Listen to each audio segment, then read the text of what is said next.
In this video, I'll be showing you how to get a PS3 for your PC. For this particular method, we'll be using the RPCS3 emulator. The first thing I want you to do is head over to the official site of the RPCS3 emulator. Once you're here, you'll look for the system you're using to download the particular emulator on. For this method, in this video, we'll be using Windows. Once you click it here, you should get the indication that you're downloading it. The next thing we're going to need is the PlayStation 3 system software update. I want you to go to this particular site right here. Once you're at this page, I want you to scroll down until you see reinstall using computer. Go ahead and click download PS3 update and it should start updating for you. As you notice up top, you get this red indication up here. All I want you to simply do is click the 3 red dots and I want you to keep it so we can most definitely download this to our PC.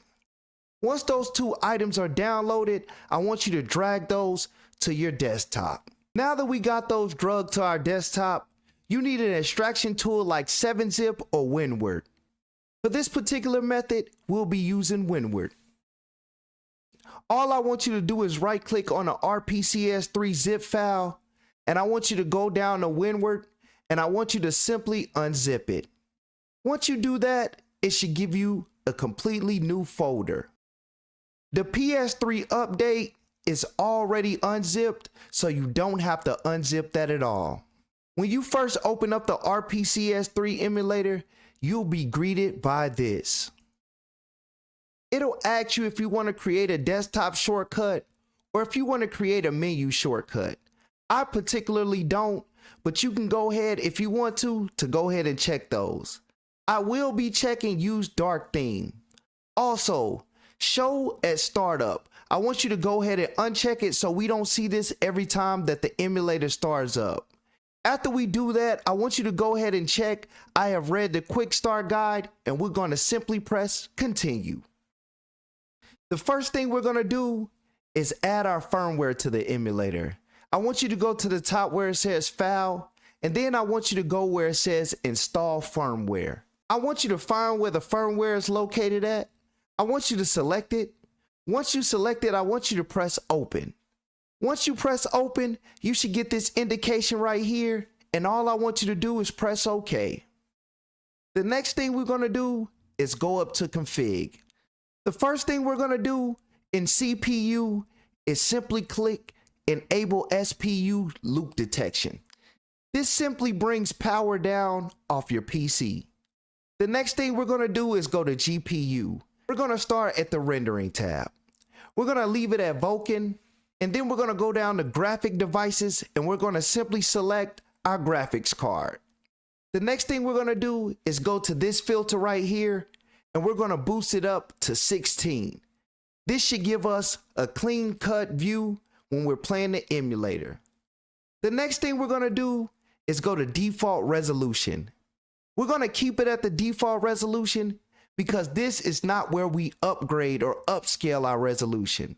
We're going to go below that where it says resolution scale, and this is where we'll upgrade our resolution. As you can see here, if you go up to 150, this is where you'll get the 1080p. If you're having any problems with any lagging or stuttering, I suggest that you come to this particular tab and maybe turn down your resolution. The last thing we're going to do here is check VSync and additional settings. The next thing we'll be doing is setting up our controller. I want you to go ahead and click apply and OK, and then we're going to go to the top where it says pads. Once we're in here, I want you to go ahead, if you're using an Xbox controller or you're using a PlayStation controller, you should have it hooked up to your system. If you go to the top where it says handlers and you click this drop down right here, you should see the indication of whatever controller you're using. For this particular method, I'll be using the Xbox controller.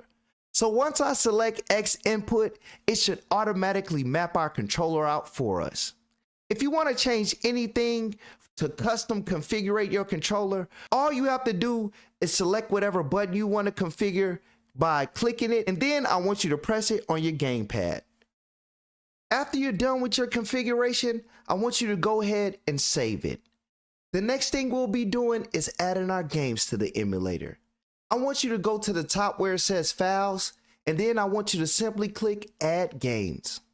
Once we're here, we're going to go and find where our games are selected for our PS3, and then we're going to simply select Folder. We should get this indication right here. Once we get this indication, I will not be selecting Add Desktop Shortcut or Add Start Menu Shortcut, but I will be checking Pre-compiled caches. What this will do will load your caches for you so you don't have to do it every time that you start a game. After we do that, we want to simply click OK. So the next thing we're going to do is see what game has patches or cheats to them. We're going to go to the top where it says Manage, and we're going to simply click Game Patches.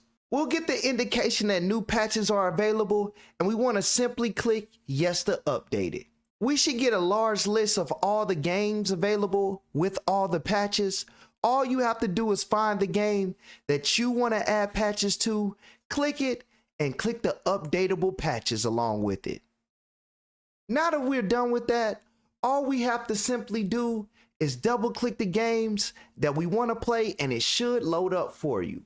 If you have any questions about this emulator that I can answer, or if you want to see anything in the future about this particular emulator, please put it in the comments and don't hesitate to let me know.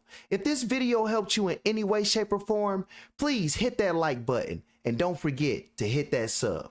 Thank you.